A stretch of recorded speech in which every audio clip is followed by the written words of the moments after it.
Hi students, how are you? Hope you are all doing well, and thank you so much for subscribing to my YouTube channel Knox Way to Learn. And in this class today, we are going to discuss one of the important topics in grammar for the second year students of intermediate, vocabulary. In our public examination, in question number 16, one matching is given. In the matching, there are two columns, column A and column B. Under column A, there are some words, and under column B, there will be the definitions or meanings of the words. Now, we need to match the words with their respective meanings or definitions. That is the task to be completed, for which we will get 5 marks. So, in this class today, let's see how to do this matching. Okay, but before doing that, first of all, we have to know something about vocabulary. So, what is the meaning of vocabulary? Vocabulary is nothing but the words we use while communicating with others. For example, now I am talking to you. So, while in this talking, I am using different words. This is the vocabulary. I am using the words. These words are nothing but the vocabulary. And this vocabulary is generally two types: active vocabulary and passive vocabulary. Vocabulary is two types: active vocabulary and passive vocabulary. Active vocabulary is that which we can easily identify and we can effortlessly identify while speaking or reading or writing or listening. Okay, and passive vocabulary is that which we don't know directly the meanings of the words, but based on the context we can easily guess the meaning. That is called passive vocabulary. Okay, you understand the difference between active vocabulary and passive vocabulary. Active vocabulary is that which we can easily and effortlessly use and we know it well while speaking or writing or reading or listening. But passive vocabulary, we generally don't know that meaning directly, but based on the context we can guess the meaning of the word. That is called passive vocabulary. For example, you look at these two sentences. I went to temple this morning. I went to temple this morning. Then I circumambulated the temple 3 times. Okay. I went to temple this morning. Then I circumambulated the temple 3 times. So, if you look at these two sentences very carefully, you can easily understand the meaning of the every word except this circumambulated. Okay, right? You know all the words. These are very well known words. I went to temple this morning. Then the temple 3 times. We know them very well. But circumambulated, we don't know, most of the students don't know the meaning of this word. But based on the given context, you can easily guess the meaning of the word circumambulate. So in this context, what do you understand the meaning of this word? I went to temple this morning, then I circumambulated the temple 3 times. Here you can easily understand that circumambulate means to go around. Okay, understand? When we go to temple, generally before entering into the temple, we make rounds 3 times around the temple. So that is called circumambulate. So here I went to temple this morning, then the temple 3 times. These all words are active vocabulary, but circumambulate, this is passive vocabulary, because we directly don't know the meaning of this word, but based on this given context we are guessing the meaning of this word. This is called passive vocabulary. Okay, now you understand the difference between active vocabulary and passive vocabulary. Then what is the importance of vocabulary? Vocabulary plays a very important role in our communication, especially in speaking and reading. Now let's see how we can improve our vocabulary. The best way to improve our vocabulary is to read newspapers and books as much as possible. Because while reading newspapers and books, generally we happen to see many more new words, or we come across many new words. Generally we don't know the meanings of those words, but based on the given context we can easily guess the meaning of a particular word in a sentence. So that means in that way we develop our passive vocabulary. If we continue like this, after some days or after some time, this passive vocabulary becomes our active vocabulary, so that we will be able to use that active vocabulary in our communication, like speaking, reading, listening, or writing. So that is the best way to improve our vocabulary. And another way to develop our vocabulary is to study the root words. Root words means, for example, you see the word break. You know the meaning of the word break. By adding prefixes and suffixes, we can form the other new words. Okay, for example, if you add the prefix, and in the previous class I have explained you what are prefixes and what are suffixes.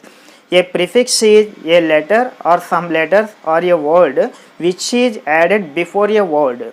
A suffix is a letter or some letters or a word which is added at the end of the word. Those are prefixes and suffixes. Now you take the word break. If we add a prefix un, we can get unbreak, and by adding a suffix able, it will be unbreakable. Okay, understand? So our base word, what is the root word here? Break. This is the root word. Okay, un, this is prefix, and able, this is suffix. Okay, so if you know the root words or base words, by adding prefixes and suffixes we can form many more new words. That is another way of developing our vocabulary. So okay, understand here what is the root word or break word, what is the root word or base word? Break. To this root word we are adding one prefix un and one suffix able, so that we are getting one new word, completely new word, that is unbreakable. So in this way, by studying, first of all, to form the new words by adding prefixes and suffixes, we need to know the root words and their meanings. Okay, understand? So by studying the root words and their meanings, we can develop our vocabulary. Okay, understand? For example, you see the word graph. So what is the meaning of graph? Right, the meaning of the word graph is to write something. Okay, so this is the root word. By taking this graph as a root word, by adding some prefixes and suffixes, we can form other new words. For example, you see this autograph, telegraph, graffiti, photography, calligraphy, biography, cartography. If you observe carefully, in each and every word you can find the word graph. Graph means to write something. Okay, so here in the autograph, what is the root word? Graph. Okay, we already know the meaning of graph is to write something. Okay, so to this root word we are adding a prefix auto. Okay, so auto means self. Okay, so then autograph means self-written. Okay, auto means self, graph means to write something. Autograph means self-written. That means generally we put signature, that is called autographs. Okay, so autograph means self-written. In the same way, you see the word telegraph. Okay, here what is the root word? Graph. We already know the meaning of the word graph, to write something. So here what is the prefix? Tele. Tele means distance. So telegraph means writing from afar. That means writing from a distance. Okay, so telegraph means writing from a distance. So if you want to get the meaning of the word telegraph, first of all we need to know the meaning of the root word graph. If you catch the meaning of this root word graph, you can easily connect the prefix and guess the meaning of the given word like this. Okay, understand? So telegraph means writing from afar. Okay, in the same way, graffiti. Here also you can find graph. Graffiti means writing on walls. So on the streets sometimes we observe that on the walls some notices are written. That art is called graffiti. Okay, writing on walls. Next, photography. Here also you can find graph. Okay, photo. What is the root word here? Graph. And what is the prefix photo? Photo means light. L-I-G-H-T, light. That means photography means writing of picture using light. That means taking photos. Okay, or taking snaps. So that is photography. Next you see this calligraphy. Here also graph means writing, calligraphy means beautiful writing. Okay, some people you observe some people, they write very beautiful, their handwriting is very beautiful, so that art is called calligraphy. Okay, and biography. Okay, here graph means writing and bio means life. So biography means writing someone's life story. Okay, writing someone's life story. Okay, next, cartography. Cartography means writing of maps or map making. We know we have India maps, world maps. Okay, like that. The art of making maps is called cartography. So in all these words you can easily identify the root word graph, and we know the meaning of the word graph. If you know the meaning of the root word, then you can easily guess the meaning of the entire word. Okay, by connecting prefixes and suffixes. This is another way of improving our vocabulary. Studying root words and prefixes and suffixes, this is very important to improve our vocabulary. But as far as I know, the best way to improve our vocabulary is to read newspapers or books or articles as much as possible. Because as I have already told you, while reading newspapers or books or some article, we generally happen to come across some new words, and even if we don't know the meanings of those words, we can guess the meanings based on the given context. That is the best way to improve our vocabulary. Okay, in our public examination, in question number 16, one matching is given. I have already told you one matching is given for 5 marks. So to write that matching successfully, we need to have much more vocabulary. The more vocabulary you have, the more you will be able to write that Roman number 16 successfully. Okay, so in your free time, try to improve your vocabulary by reading newspapers or books or articles, or by studying root words, prefixes and suffixes. That is the best way. Okay, understand? Now let's see some model matchings given in our textbooks. By the way, in our textbook from page number 231 to 238, totally 30 matchings are given. Okay, in our textbook from page number 31 to 238, totally 30 matchings are given. But out of these 30 matching, due to COVID this year, some matchings have been deleted from the syllabus. So that means from 1 to 16 matchings are enough. Okay, so 17 to 30 matchings have been deleted due to COVID in this academic year. So it is enough to study just 1 to 16 matchings in this academic year. Okay, so now let's study these 1 to 16 matchings. Now look at one matching given in the textbook. You see the matching on the screen. So match the words in column A with their meanings in column B.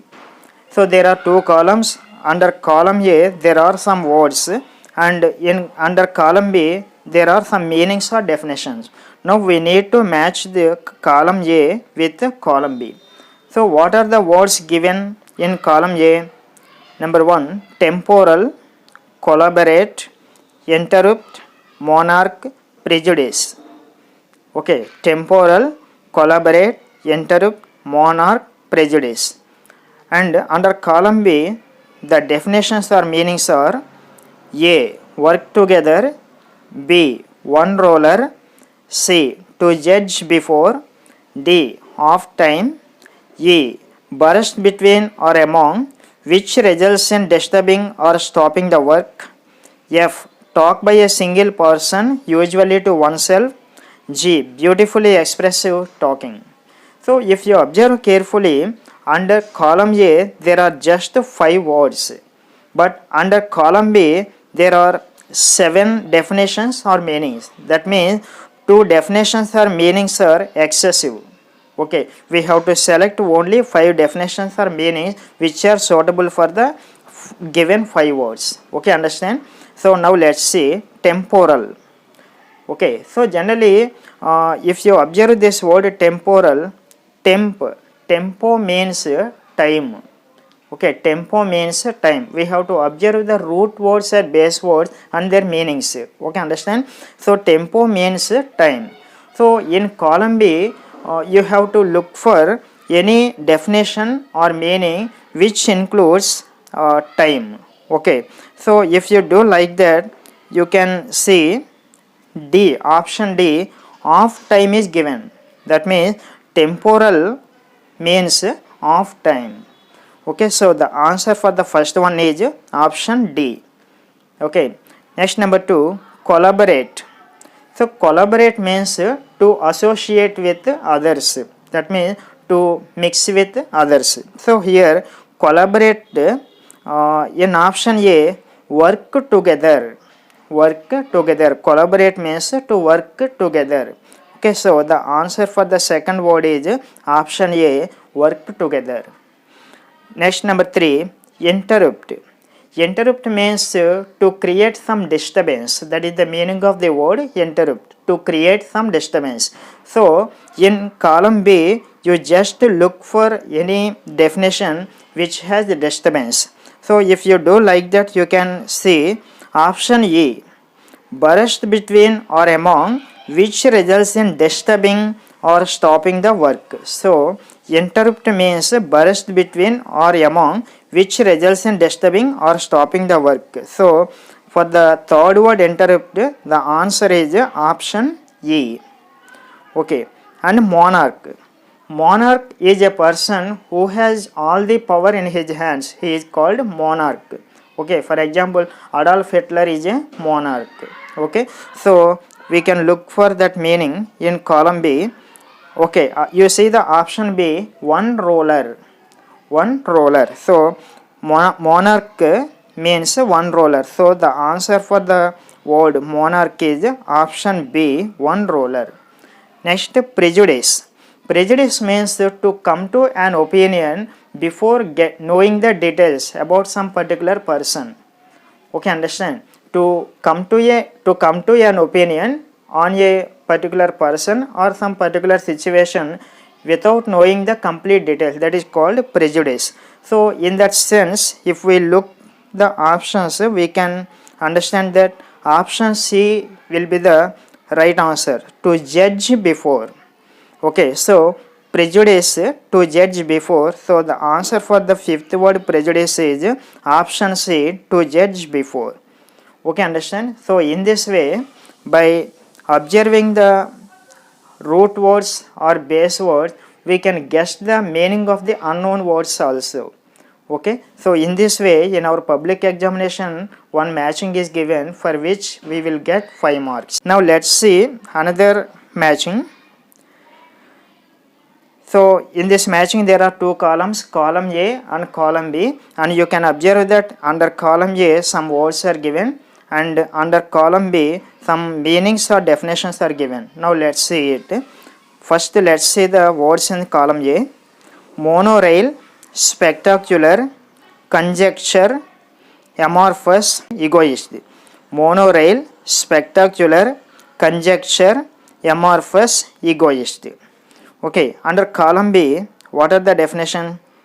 To throw an unproven idea, a guess, having no fixed shape, who always thinks about selfish person, impressive enough to be worthy of seeing, a train which uses the rail instead of 2 tracks, events of time, record of events ordered by time, time sequence. Okay, so in column A, what is the first word? Monorail. Okay, here mono, and I think you might have heard the words mono, di, tri, like that. Mono means one, di means two, tri means three, like that. So mono means one.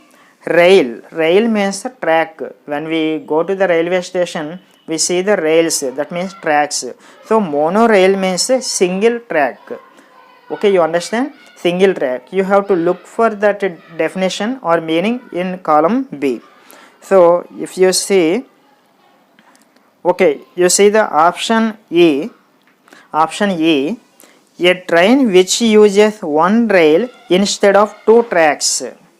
Okay, so this is the suitable definition or meaning for the word monorail. So the answer for this word is option E.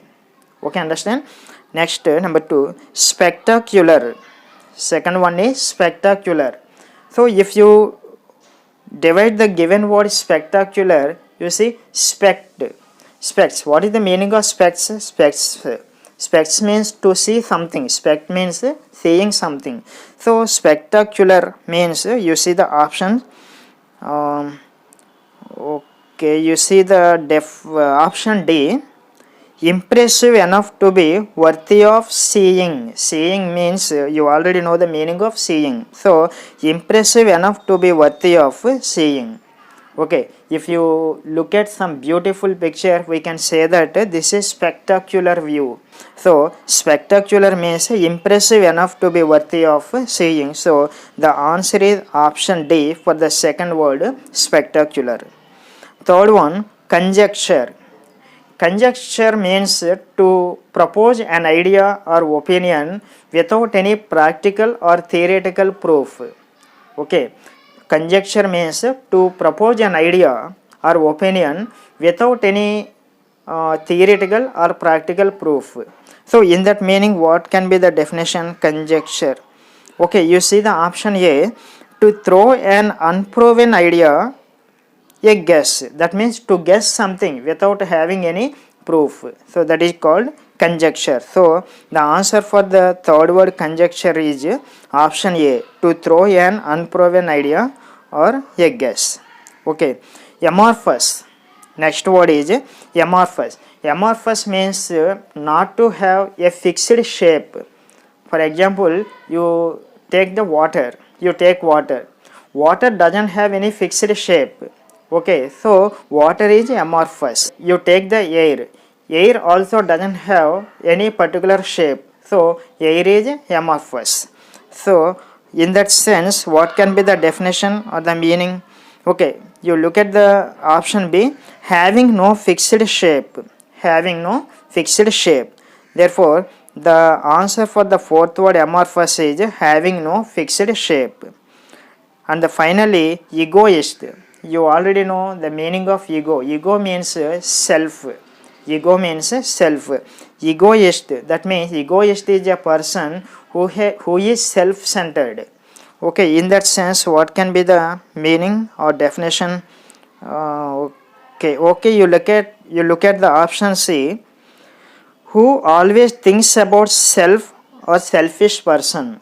Okay, selfishness. So that is the answer for the fifth word, egoist, option C. So in this way, we need to write the answer for this Roman number 16 question. Okay, so that we will get 5 marks. So this is all about this class. In the next class, let's see some more matchings. I will explain you some more matchings. Okay, until then, bye, take care. And if you feel this video is useful to you, please like and share with your friends so that they can also learn. And don't forget to subscribe. Okay, thank you.